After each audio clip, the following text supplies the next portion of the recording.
this is going to be Thanksgiving.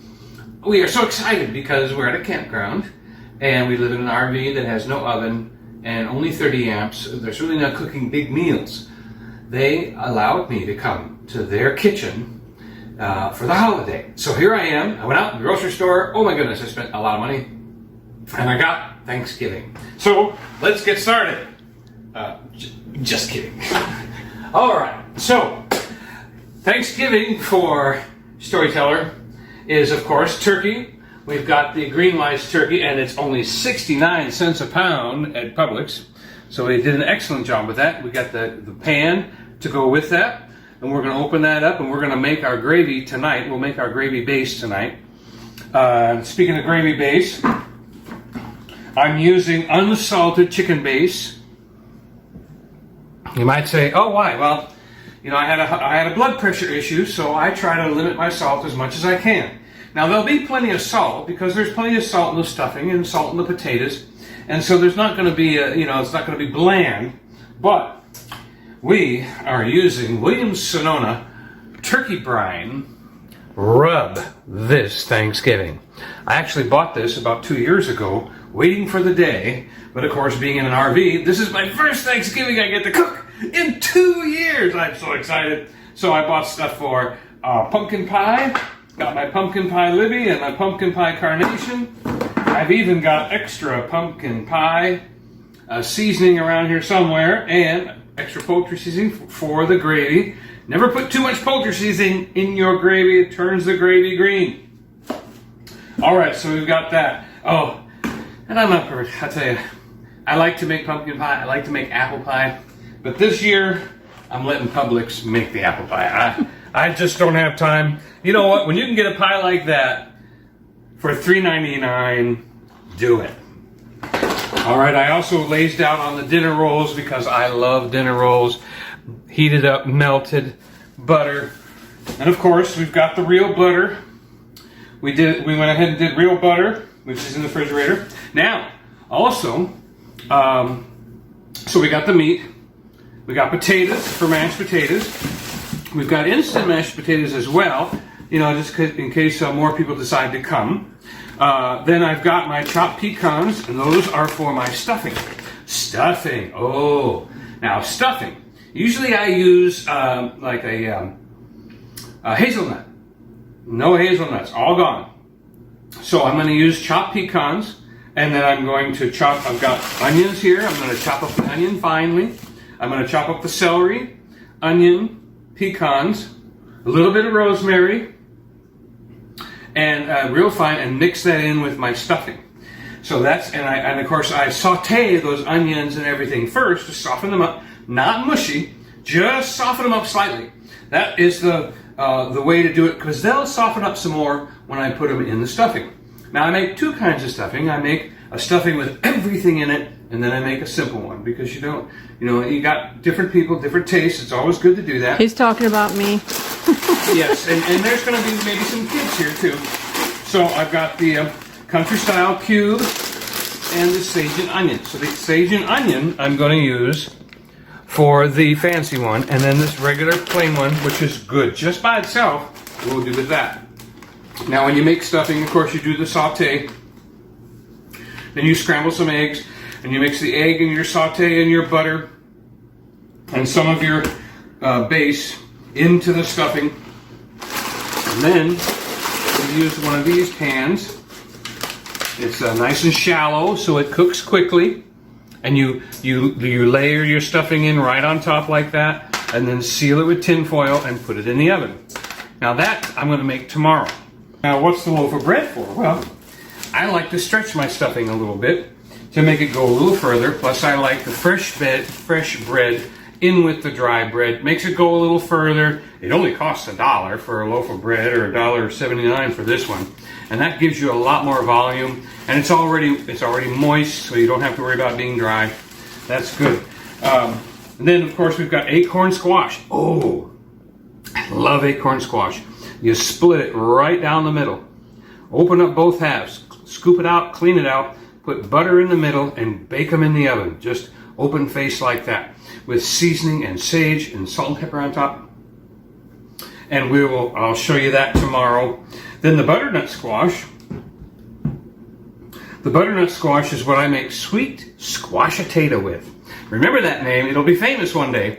Sweet squash-a-tater is 50% acorn squash and 50% sweet potatoes. And of course, you peel them both, boil them together, drain the water really good, use a little bit of carnation evaporated milk, a stick of butter, and that's it. Maybe a touch of salt to taste. And make sweet squash potato. Big orange bowl of squash. It's not too squashy. It's not too stuffy like potatoes. It's really good. Really good. So, and then here comes the cranberry sauce. Easy recipe. 1 bag of cranberry, 1 cup of sugar, and 1 pint of sour cream. 1-1-1. Very easy to do. And you boil the cranberries until they pop. And then you take them off the stove, stir them up, let them cool down a little bit, add the sour cream, add the sugar, and add mandarin oranges.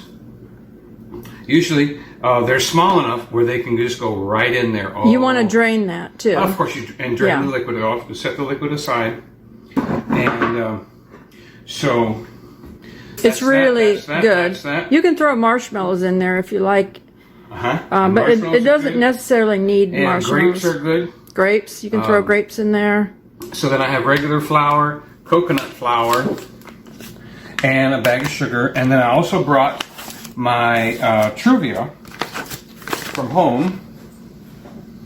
So now what I'm going to do, don't feel like it's not hard to do. So you make like several pies. So I'm going to make 1 pumpkin pie with the Truvia, which, it doesn't have the flavor to me, but we can have 1 pie with Truvia, and it's very low cal, very low carb, it's less guilt. And it's still very good. And it comes out the same. It doesn't have any issues. So we've got that, we got our tin foil, and wouldn't you know, they would have my favorite cake on sale. These are like $25 at Publix. It's on sale for $20 right now for the holidays. That is my favorite cake. So if you're within 100 miles of Dandridge, Tennessee, and you've got a gallon of milk, we'll see you tomorrow. All right. So I'm looking forward to my turkey brine. And over here, I've got in this place they have this stove does not work. It might work, but the plug that it plugs into doesn't work. So they have an extra cooktop, which I've tested out, made sure I knew how to use it. I've got a crock pot here, and that's going to work just fine. I've already tested it. Then I got a regular stove, so this is where I'm going to boil everything.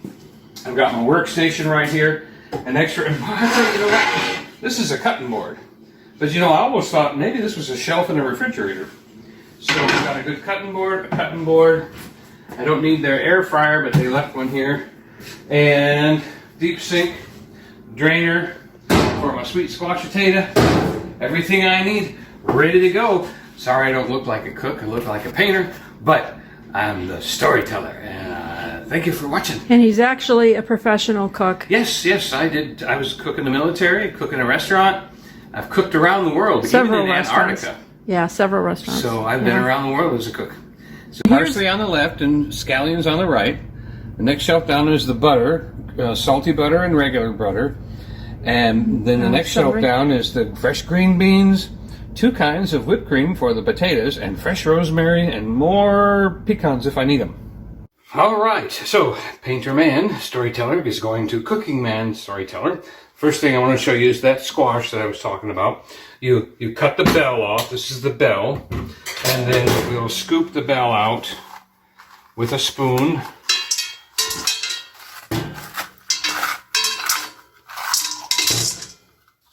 And the bell, as with the acorn squash, you leave it alone. You just scoop out all the tendrils and all the spaghetti and the seeds. Clean it out real nice. Don't puncture it.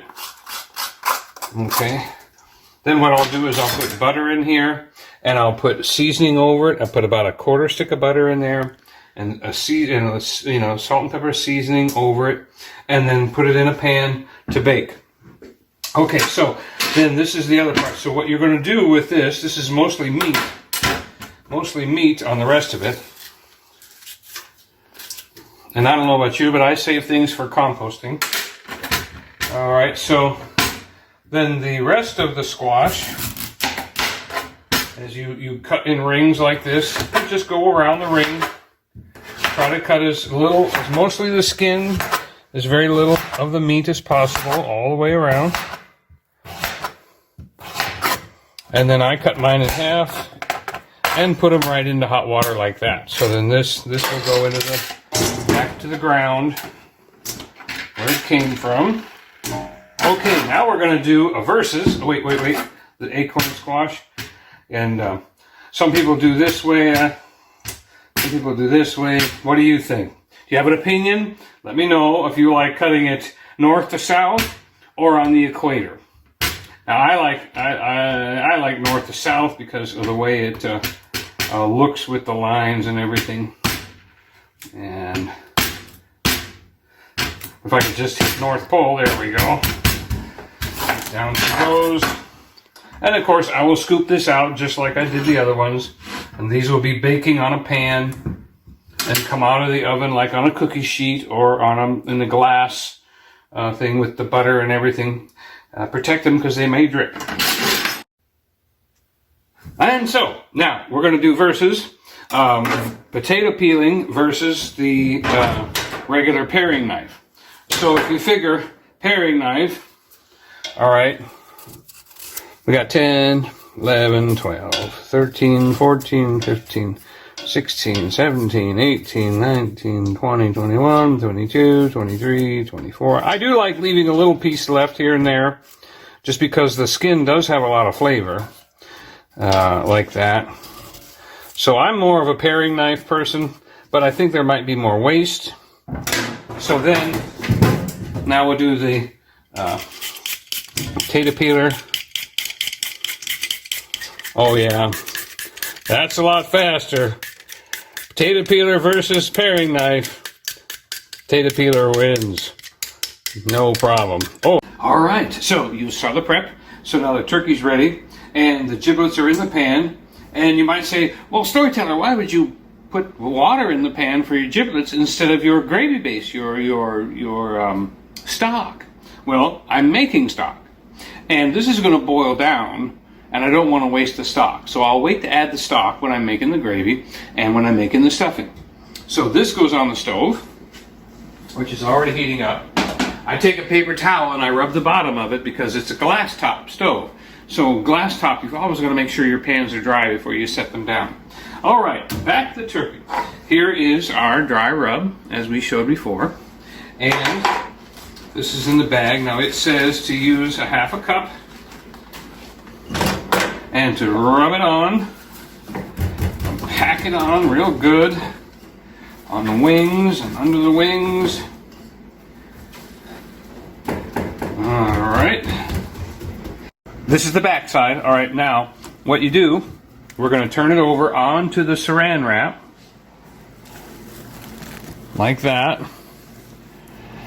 Okay. I didn't leave myself enough room here.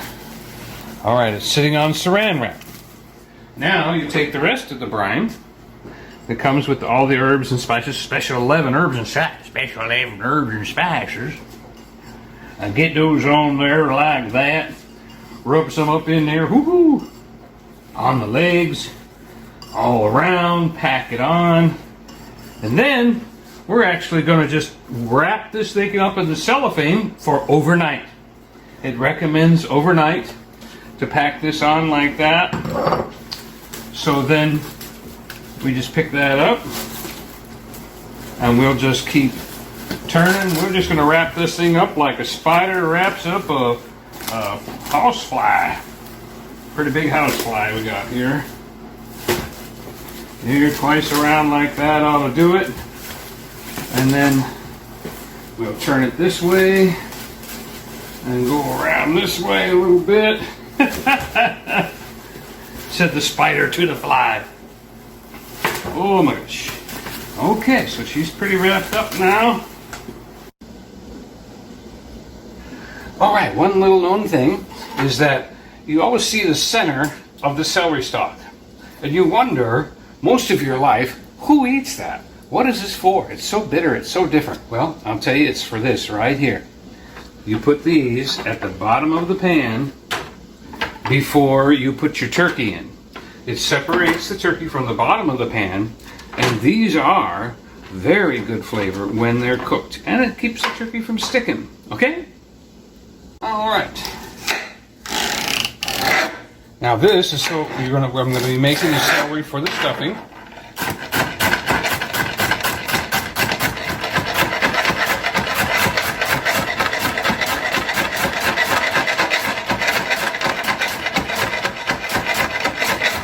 You see why he's the cook, right? And not me. Boy, that's a noisy cutting board. Okay, so if you're going to do celery regular like that, chop it. But if you're going to do it where people can see it, cut it at an angle, like that.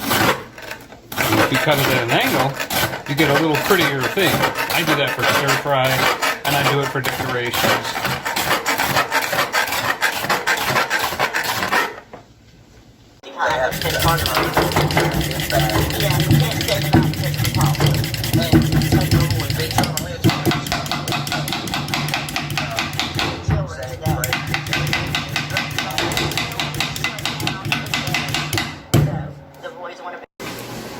All right, so I've got my onions and my celery. It's been sauteing with half a stick of butter. And I just poured in the pecans. And I have a little grinder of rosemary. And I also have some fresh rosemary, which you just kind of strip it backwards like that. Strip it backwards and let a few pieces drop in, just a few, it's strong. And then the grinder will grind up some smaller rosemary into there. And we'll let that saute. Then we'll mix it with the bread cubes for the thing and the scrambled eggs and everything. So there you go.